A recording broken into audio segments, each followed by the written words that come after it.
The first time Karen flew over my backyard pond, I learned two things at once. One, a $12,000 ATV does not float. And two, some people can turn their own stupidity into a legal strategy before they've even dried off.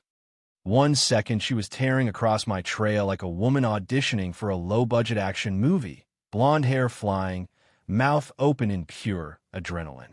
The next, there was a scream, a splash, and then silence. Just frogs croaking like nature itself was trying not to laugh. I stood there on my porch with a cup of coffee in my hand, blinking so hard I thought maybe I'd imagined the whole thing.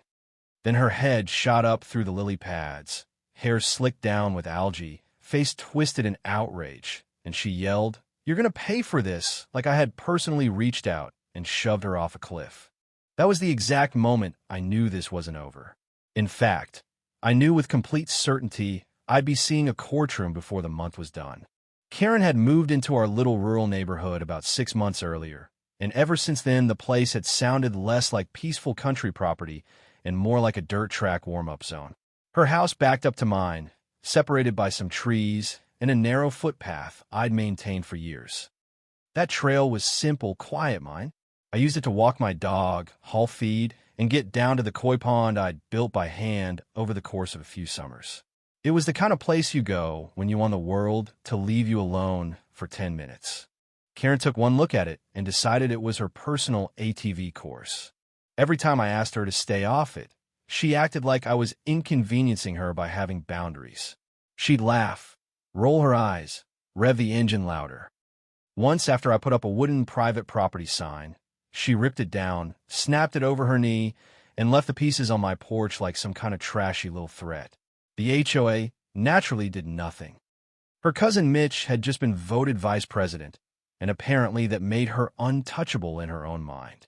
So I stopped arguing and started documenting. I reinforced the property markers, repainted the signs with reflective paint, added solar lights near the trail, and put up a trail cam. Quietly, legally, thoroughly. I wasn't trying to trap anybody. I was trying to protect the little bit of peace I'd spent 15 years building. Then came that Saturday morning. Sunlight was spilling over the yard in that soft gold way it does out in the country. Birds moving through the trees, coffee hot in my hand. And then I heard it, that high-pitched engine whine I'd come to hate. Only this time, there were voices with it. Laughter, cheering. Karen had brought an audience. A whole little pack of women from her yoga group stood over by the property line, dressed like they were about to watch an Olympic event. Karen was in some bright pink athletic outfit, oversized sunglasses, one hand on the throttle, grinning like she'd invented chaos. Then she pointed right at my trail and yelled, "Watch this, ladies, redneck rally time." I remember my stomach just dropped. She took off fast, dirt kicking up behind the tires, ignored every sign on that trail, and hit the path at full speed. What she didn't know, because why would she ever pay attention to anything on my land except how to violate it, was that I'd recently dug a shallow irrigation trench near the backside. Nothing dramatic, maybe 2 feet deep, perfectly legal, there for drainage. But in the early morning shadows, at the speed she was going, it might as well have been a launch ramp. The front wheels hit, the ATV bounced, and for 3 unbelievable seconds Karen was airborne. Not metaphorically, literally. She sailed over that trench like a human bad decision wrapped in blonde highlights. And the ATV came down nose first into my pond with a splash so big it sent water over the stones and scattered my koi into the reeds. Frogs launched off lily pads. Mud shot up into the air. One of her friends screamed. Another one just stood there with both hands over her mouth like she was watching the end of civilization. Karen crawled out, looking like something the swamp itself had rejected. Her designer jacket was soaked, one boot half off, sunglasses gone, hair pasted to her face with green slime. Her phone, which she'd apparently strapped to her chest in a pink holster, was somewhere under the water with my fish. And still, instead of apologizing, she pointed at me and shrieked that I had set her up. That's Karen in one sentence. Honestly, she could crash her own life into a pond and somehow still blame the shoreline. By the time the sheriff showed up, she developed a limp, back pain, emotional trauma, and what she claimed was possible pond-related memory loss. The deputy looked at her, looked at me, then asked the only sensible question in the whole morning. "Do you have the footage?" I handed him the trail cam card. A tow truck came later for the ATV, which by then looked like it had spent a decade at the bottom of a marsh. Karen limped after it, swearing under her breath, taking photos of my yard with a backup phone, promising lawsuits. I sat back on my porch with a second cup of coffee and watched her rage like a woman who had confused humiliation with victimhood. A week later, a thick envelope hit my mailbox. She was suing me for damage to the ATV, for emotional distress, for reckless landscaping. She even had language in there about environmental contamination from coal waste, which is not a phrase I ever expected to read in legal paperwork.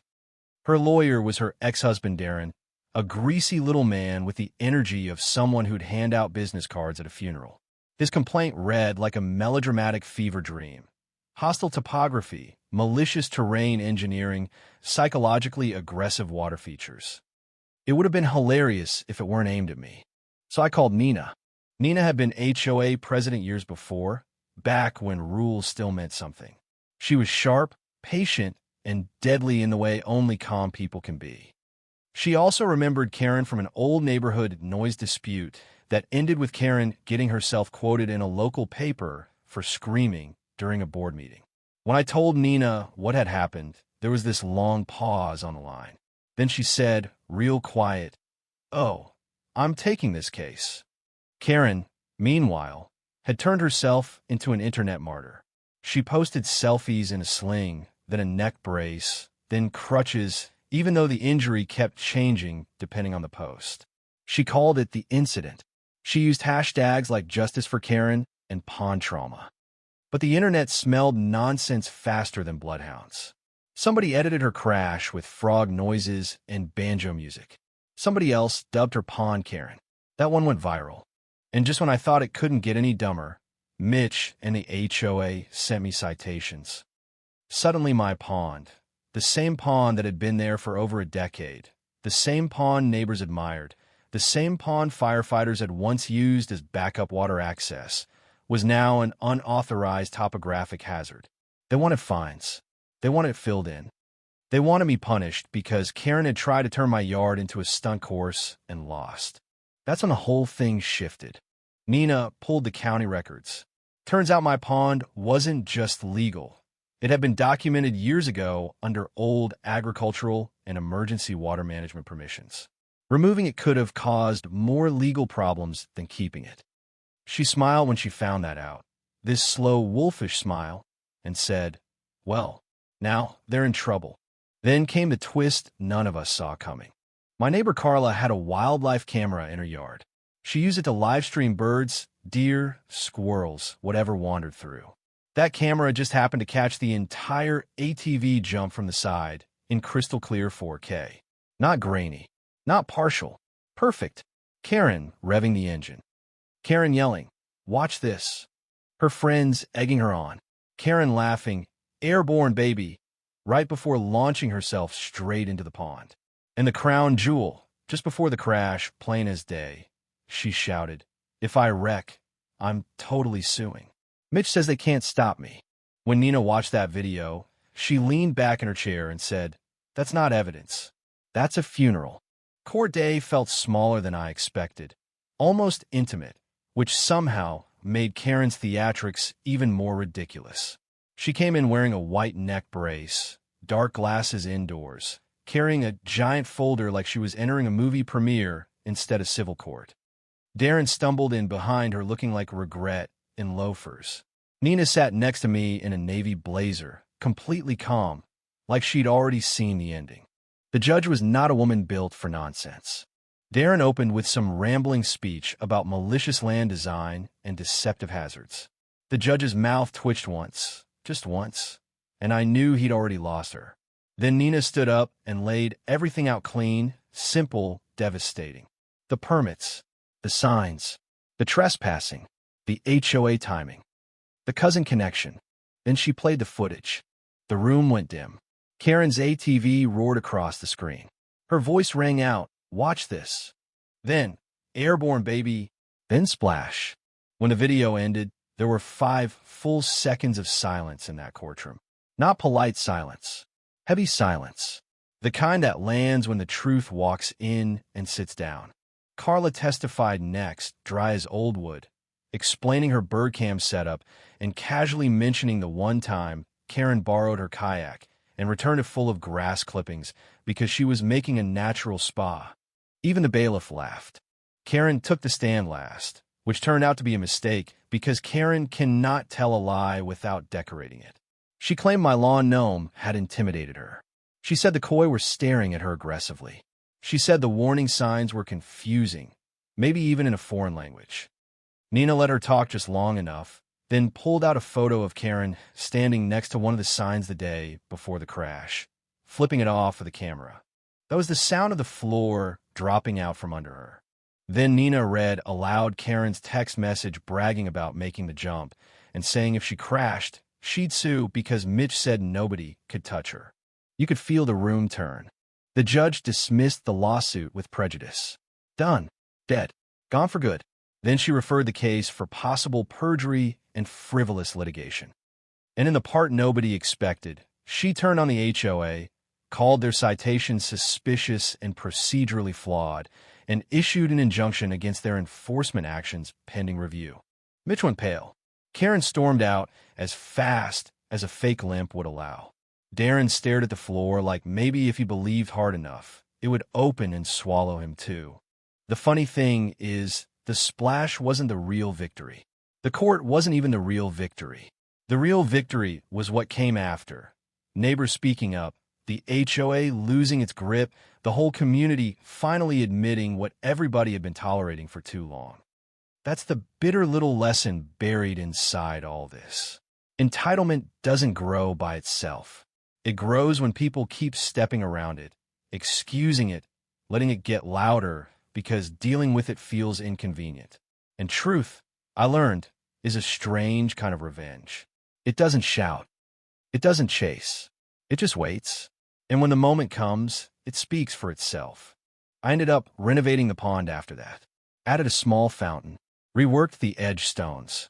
Someone sent me a ceramic sculpture of a woman on an ATV mid-flight. Hair flying, eyes wide, whole thing titled Flight Risk. I set it near the pond, subtle enough to make people laugh, not cruel enough to make me feel small. Karen eventually disappeared. New HOA leadership came in. Peace came back. The koi kept swimming like none of this had ever happened. And on the 1-year anniversary of the crash, I stood by that pond with my coffee, fountain humming, dragonflies skimming the water, and looked at the little plaque near the trail that reads, Private property. Respect the splash. That's the ending I got. Not revenge, not even triumph exactly. Just the deep, satisfying calm of knowing the line held, the truth held, and karma, for once, didn't need any help. But here's what I still wonder. When someone keeps abusing power because they think nobody will stop them, is it justice when they finally crash? Or is it just the bill coming due? Tell me what you think. Where's the line between karma and accountability? And have you ever dealt with someone so entitled they really thought the rules stopped at their front door?